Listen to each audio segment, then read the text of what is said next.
One great thing about this time of year is that milkweed. So get your little baggie, bring it with you, and when you see this stuff, pick it up. It's a free wind indicator. But guys, it is let's see, Sunday, September 20th, and we are headed back in here on Fort Knox. Haven't got to hunt since the last video I dropped. Work's just been crazy busy, and then Friday after work we headed down to spend some time with our son Austin, as he is leaving today, or is actually on his way to his first deployment. So as he's going off to serve our country and in transit, I'm headed in here on post to try to fill our freezer. So guys, I'm really excited about this, about tonight. It's cool. It's way cooler than it was. A little cold front came through. So about 1.7 miles back, I've got the Tink smoke stick. I'm gonna let one of those run for a couple hours here, really kind of mask my smell. And then I'm gonna check that camera that we have back here, as long as no one found it and thought they needed it more than I did. So hopefully the camera and everything in our setup is still there.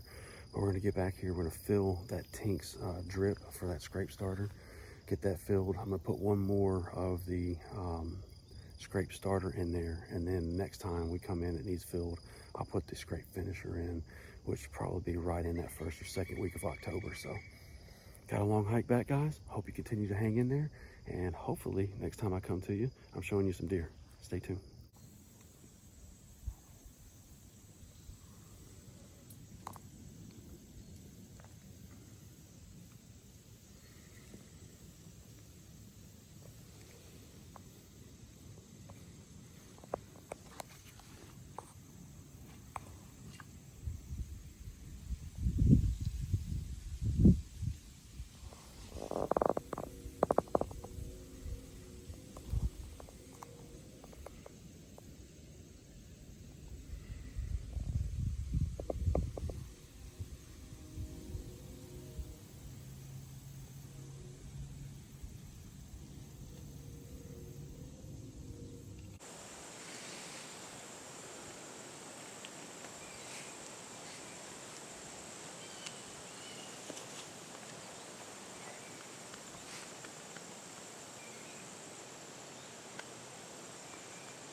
Alright everybody, it is Tuesday, September 22nd. It's right at 3:30, about 70 degrees, and a beautiful night, but DeerCast has it as poor hunting conditions, low pressure, and yeah, I got some time, so I'm coming out and taking my chances.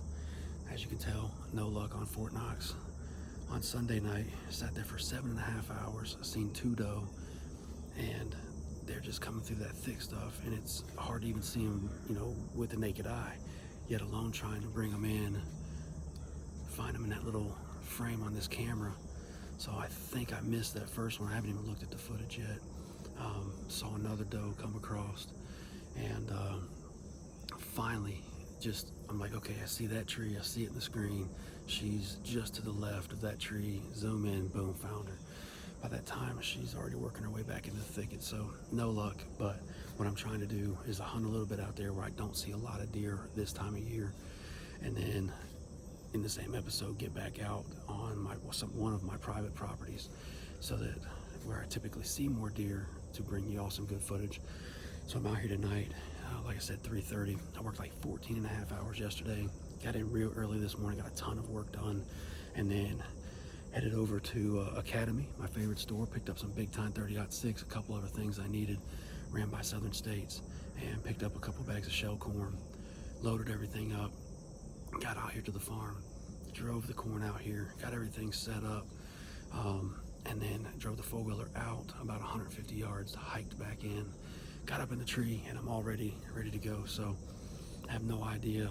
I'm on a wrong wind tonight. Like right now, it's hitting me in the back of the head, shooting right over to that corn pile. A second ago, it was hitting me in the side of the head, going right down this hill, right where the deer typically come from. So if I have any luck tonight, it is 100% going to be a testament to the face and scent elimination system, and tanks. I got a smoke stick out. So I've done everything I can do. Probably shouldn't even be back here tonight, but I gotta hunt when I get a chance and get a break from work. So all set up. But I tell you what, Uncle Eddie, y'all know Uncle Eddie, he got out the other day and took out my little cousin, 6-year-old cousin, for the first time, and she just had a blast. Guys, check this out. Well, we made it to the blind. Sydney is looking through binoculars. She's hoping she'll have a deer come up here so she can shoot at it. This is going to be a real big challenge. Since she's so short and the window's so high, it's going to take both of us to get it done, I think. What do you think, Sydney? Yeah. But we'll do our best, won't we? Yeah. Okay, we're going to check out now. We'll check out, back with you later.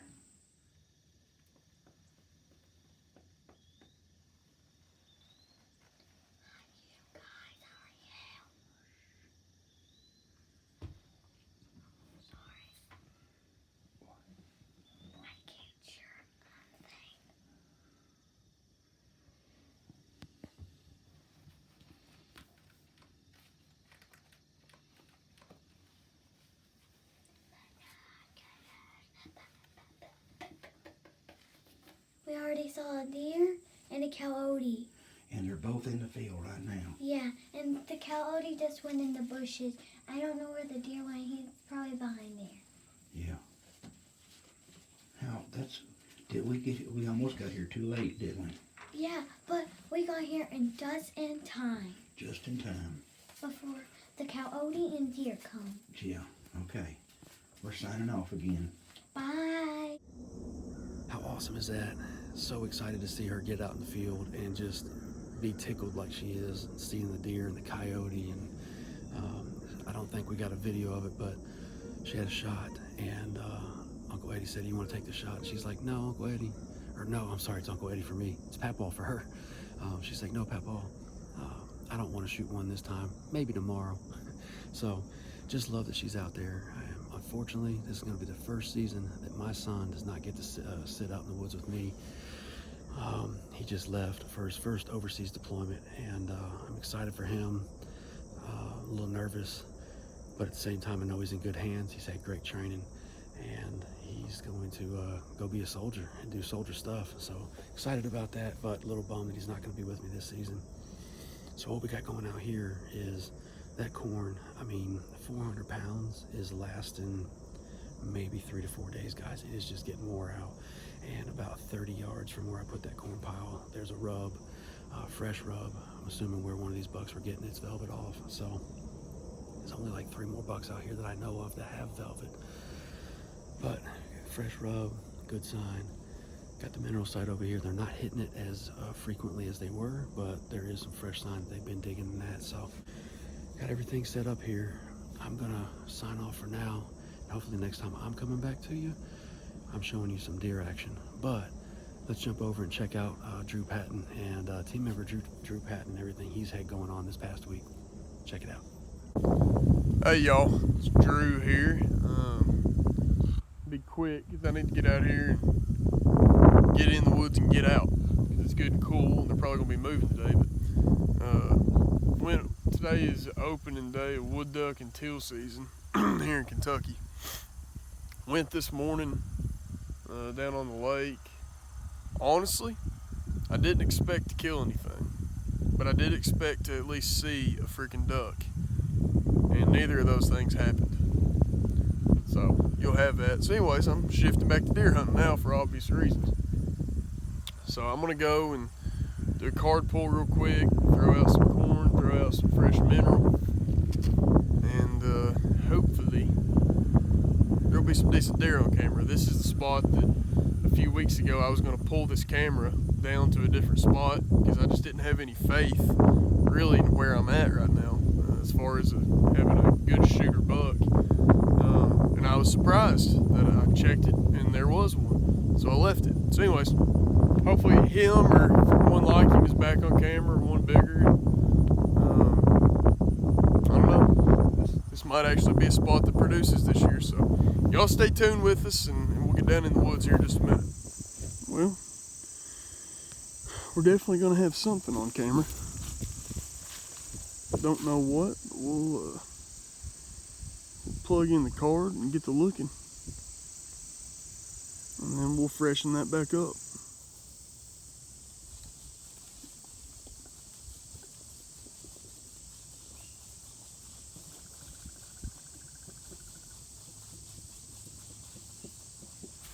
All right, y'all, we've got the corn out, got the mineral out. I slapped the card back in the camera. Got a same 8-point that I'm calling the Big 8 for this spot. He's probably 125, maybe 130. Solid younger deer.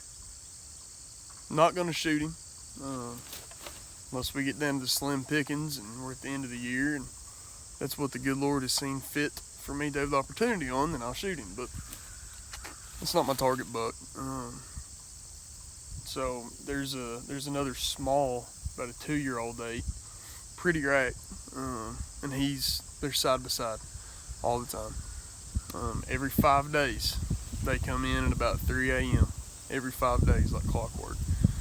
I've got another one, the deer that I'd shown you all and told you about several weeks back, that on his left side he's got his horn is coming out of his eye socket. It's the wildest thing. He lives here. I'm in his bedroom. I'm gonna call him Chester. He just looks like a Chester to me. So I mean, he is here daylight, dark, all the time. So basically I'm feeding Chester. Every 5 days a couple other deer come in and have a snack from his bowl, but this is Chester's home and I'm learning that. So anyway, I'm gonna get out of here. Y'all stay tuned with us, and man, it feels good out here in Kentucky. So we're all gonna be in the woods here soon, and I mean a bunch of them already are. I know. I think David or Matthew or both of them got drawn for Fort Knox, so they're gonna be burning Fort Knox up here in the next coming days and weeks. And we're ramping up, getting excited. So y'all stay tuned with us.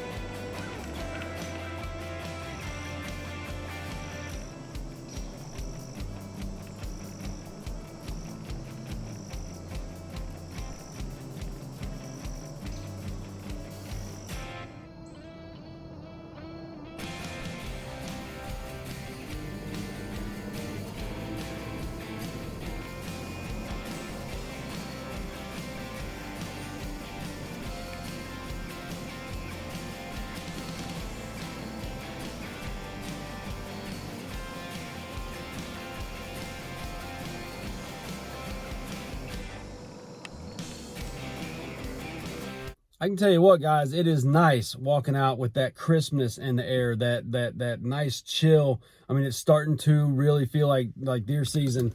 Beats the heck out of walking out when it's 90 degrees. But another eventful night here for Deer 30. I mean, over 15, probably closer to 20 deer come in and out of there tonight. I mean, I was covered up for an hour and a half, and it was really cool. Like, this little group of deer would come in and feed. They would see the other group, so they would work their way off before they got there. So it was almost like they were leaving as the other group came in, and then they would feed for a little while. Then they'd work their way out as the other group came in. And then this went on for at least an hour and a half, well over 15. Like I said, probably closer to 20 deer. At one point, I had 8 deer in front of me, and I know there were deer behind me. I could hear them. I just couldn't move to turn around or anything to see. There was just too many eyes. But what I want to point out to you guys is, as you just seen, I went in there and put 200 pounds of corn, 2 bags of Big Tine. I drove the 4-wheeler in there. I walked over and checked out a rub. I checked memory cards. I mean, pulled memory cards. I did all these things. Walked over there and put a scent stick out for tinks. Drove the 4-wheeler out, hiked all the way back in there. I was all over that place tonight, and I was covered up. So it's just a true testament to the face sit elimination system. Not one of those deer had any idea that I was in the area tonight. And I mean, never went on alert, never blew at me, nothing. So turned out to be a really good night. Unfortunately, I didn't see any bucks tonight, but just had a great time. I mean, it is starting to feel like deer season. So as you've seen, Drew's getting ramped up. All the guys are getting ramped up. The Berthold brothers are getting ready to go. Keenan, when he gets back from the field, will be ready to go. Sean's already out there. As you just seen too, my little cousin Sydney is out there for her first time, and she's loving being outdoors and hunting. So if you haven't already, get down there and smash that subscribe button. Guys, you are not going to want to miss the action coming to you this season. I really do believe it's going to be our best yet. So other than that, I'm getting ready to sign off. Until next time, guys, wake up and hunt.